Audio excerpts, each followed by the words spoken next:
Jogo matiyo kod apeyni ma pachoka okwa mondo obed akicha ahinya e kinde ma koth mapek medo chwe e thurka. Apisa mochung'ne chenro mag lesen ka NTSA Eva Nyawira owacho ni en ting' mar jopiny mar ritruok makare e apeyni, kendo kwayo joriembo mondo kik ket ngima jowuoth kama ng'aw e kinde ma gitemo kalo apeyni ma pi opong'o. NTSA nobago romo mar joriemb apiko, apisa mag trafik kod jopuonj madongo mag sikunde.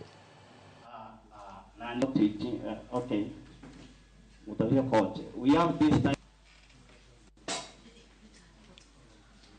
For safety purpose, we've introduced the underride protective device and the retro reflective material that there is a way that it will be done on the tracks so that they will be visible, and also the issue that that the responsibility of each counterpart, the operator, the driver, so that at each juncture, anybody driving a heavy commercial vehicle has a responsibility.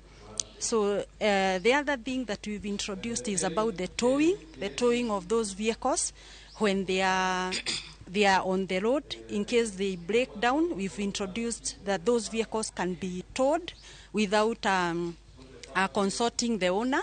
If they are there for a long time. And also we've been able to introduce the issue of loading and also securing the cargo under the regulation.